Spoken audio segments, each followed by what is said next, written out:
Hello students, how are you? I am Piyush Gupta, chartered accountant. आपको बहुत बहुत बधाइयाँ, बहुत सारी वेल विशेस कि आपने एक इतना अच्छा अपना करियर सेलेक्ट किया है।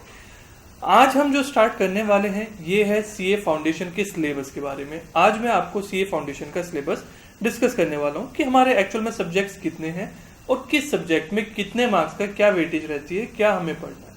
ठीक है, सो एक क्लास स्टार्ट करने से पहले, कोई भी सब्जेक्ट स्टार्ट करने से पहले एक ओवरव्यू तो हमारे पास होना चाहिए ना। सो दैट्स व्हाई हमें एक ओवरव्यू मिल जाना चाहिए कि हमें कौन सा सिलेबस कैसे कवर करना है। ठीक है, स्टार्ट करते हैं। सबसे पहले बात करता हूं मैं सीए फाउंडेशन में हमारे पास कुछ सब्जेक्ट्स हैं, सब्जेक्टिव में कुछ हैं हमारे ऑब्जेक्टिव में। मींस वहां पे कुछ सब्जेक्ट ऐसे हैं जिसमें थ्योरेटिकल आता है, जहां पे आपको लिखना है, टेक्सचुअल है जो आपका सब्जेक्टिव है। कुछ सब्जेक्ट्स ऐसे हैं जहां पे आपका एमसीक्यू बेस्ड क्वेश्चन आता है। ठीक है, सो आपको वो भी पता होना चाहिए कौन सा है।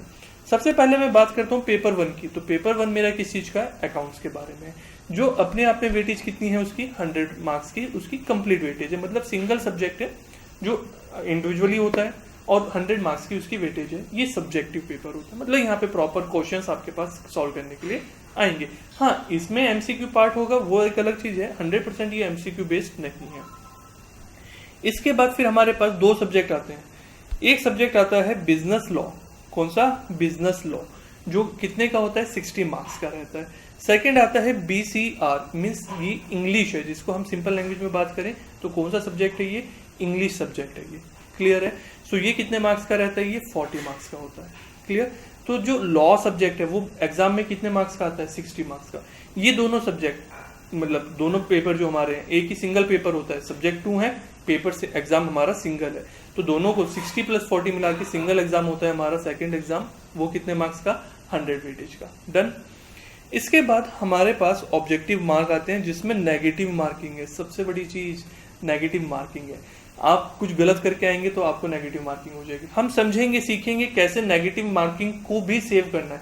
मतलब कब गलत, हमें पता है कि ये गलत हो सकता है, हमें रिस्क है, तो कब अटेम्प्ट करना है, कब नहीं करना है। ओवर द टाइम जब हम सब्जेक्ट पढ़ेंगे मैं आपको बताऊंगा कैसे गलत होते हुए भी हम उसको सही करके आ सकते हैं, कैसे नेगेटिव मार्किंग होते हुए भी हम उसका बेनिफिट ले सकते हैं। ठीक, इसमें सबसे पहले हमारी बात आती है बिजनेस मैथमेटिक्स के लिए। हम कौन सा सब्जेक्ट पढ़ते हैं सबसे पहले? इसमें बिजनेस मैथ्स हमारा 40 मार्क्स का आता है। बिजनेस मैथ्स मतलब मैथ्स का ही सारा 100 मार्क्स का रहता है, बट एक्चुअल में उसको बाइफरगेट करूं तो बिजनेस मैथ्स अपने आप में 40 मार्क्स का आता है। लॉजिकल रीजनिंग उसमें हमारी 20 मार्क्स की होती है और स्टैट्स हमारा पार्ट कितने का होता है? 40 का। So by that way total maths हमारी 100 मार्क्स की वेटेज रखती है। डन है। इसके बाद हमारे लिए दो इंपॉर्टेंट टॉप सब्जेक्ट्स और आ जाते हैं। एक आता है बिजनेस इकोनॉमिक्स, और सेकंड आता है हमारा बीसीके, जिसको हम कहते हैं बिजनेस कॉमर्शियल नॉलेज। इकोनॉमिक्स इसमें 60 मार्क्स की है और बीसीके हमारा 40 मार्क्स का। बट पता है क्या, इकोनॉमिक्स फिर भी हमने पढ़ी ही होती है, हमने स्टडी करा होता है, 11-12 में हमने पढ़ा था, कहीं ना कहीं उससे थोड़ा हमारा रिलेटेड रहता है। बट बीसीके बिजनेस है, इसमें कुछ पार्ट है जो आपने पढ़ा है, बट वो बहुत नॉमिनल पार्ट है। बहुत सारा मेजर पार्ट आपके लिए कंप्लीटली न्यू होने वाला है। इस बात को समझ रहे हैं आप? तो उसको नए लेवल से आपको स्टडी करना है। प्लस अभी बात आती है कि प्रोसीड किस तरह से करना है। मतलब देखिए, आपकी ये वाले जो दोनों सब्जेक्ट रहते हैं, मैथ्स, इकोनॉमिक्स और बीसीके। इकोनॉमिक्स और बीसीके आपकी एक साथ एक सिंगल पेपर होगा, 60 + 40 100 मार्क्स का। ठीक, इसमें नेगेटिव मार्किंग होती है। एमसीक्यू बेस्ड 100 मार्क्स का 100 को आपके पास कितना आएंगे? 100 क्वेश्चन आएंगे। करेक्ट किया तो आपको 1 मार्क मिलेगा, अगर वो आपने रॉन्ग कर दिए तो आपको 0.25 माइनस हो जाएंगे। अगर आप ब्लैंक छोड़ते हैं तो ना ही प्लस होंगे ना ही माइनस होंगे। ठीक है, सो समझेंगे कब हमें छोड़ना है पेपर में उस क्वेश्चन को, जब हमें नहीं आता या हमें उसे अटेम्प्ट करना है, कैसे उसको मैनेज करना है। डन ही वाली बात। अब इसमें ये चीज रह जाती है कि मतलब हमें प्रोसीड कैसे करना है।